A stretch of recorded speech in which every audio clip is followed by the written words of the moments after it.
7 स्थान।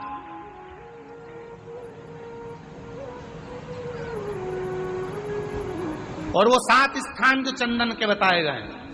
पहला, भगवान देवाधिदेव महादेव के शिवलिंग पर चंदन का लेपन। समझ लेना जरा बहुत अच्छे से।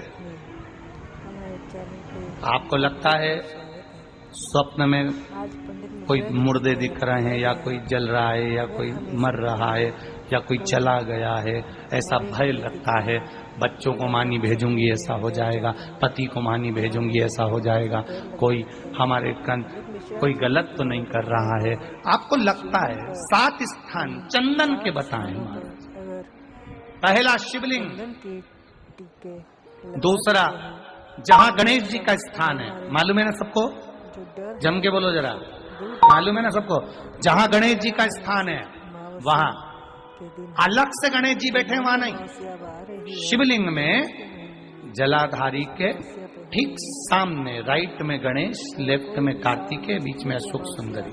तो पहला चंदन बाबा के शिवलिंग पर, दूसरा गणेश जी पर चंदन की उंगली, तीसरा षडानंद कार्तिकेय पर चंदन की उंगली, चौथा अशोक सुंदरी पर चंदन की उंगली, पांचवा जलाधारी पर चंदन की उंगली, छठा जो शिवलिंग का जल बह रहा है इसके ठीक विपरीत की ओर चंदन की उंगली, और 7वां चंदन नंदी के मस्तक के ऊपर जो 2 सींग लगे रहते हैं उस पर चंदन की उंगली।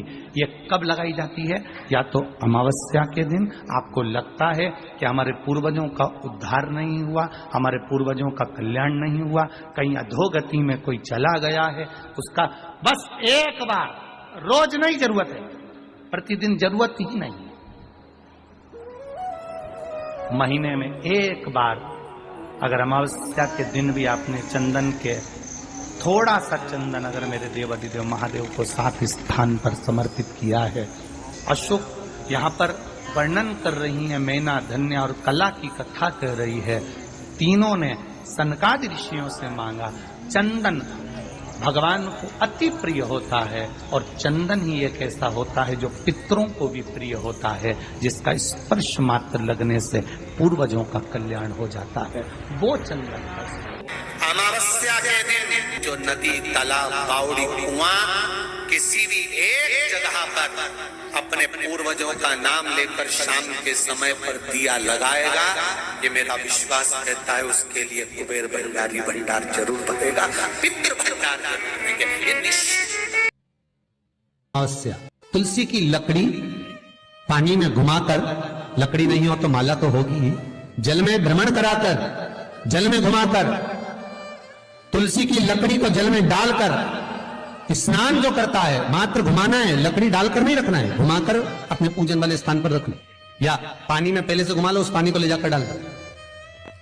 अमावस्या स्नान जो जीव करता है, शिव महापुराण की कथा कहती है, जितनी वर्ष में सोमती पड़ती है, सोमती अमावस्याएं पड़ती हैं, शनिचरी अमावस्याएं पड़ती हैं, सारी अमावस्या का पुण्य उस जीव के खाते में चला जाता है।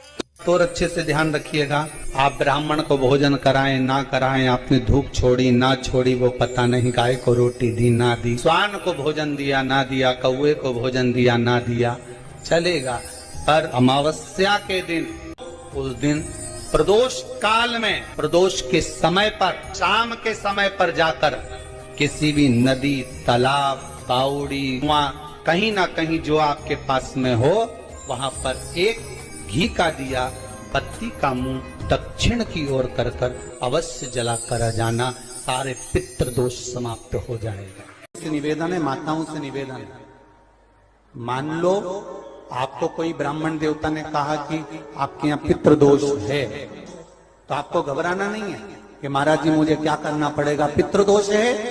एक चावल का दाना घर में से लीजिए, हथेली पर रखिए, पानी का जो मटका होता है, हंडा होता है, पानी का जो मटका है, हंडा है, जहां पर रसोई घर में तुम पानी रखते हो, उस हंडे के पास में, मटके के पास में उस चावल के दाने को लेकर जाइए, अपने पितरों का स्मरण कर कर स्वधा स्वधा स्वधा स्वधा स्वधा 5 बार बोलकर शंकर भगवान के शिवलिंग पर, तुम्हारे घर में शिवलिंग हो तो घर में, और अगर मंदिर में शिवलिंग हो तो मंदिर में, उस चावल के दाने को चढ़ा दीजिए, कैसा भी पितृदोष होगा समाप्त।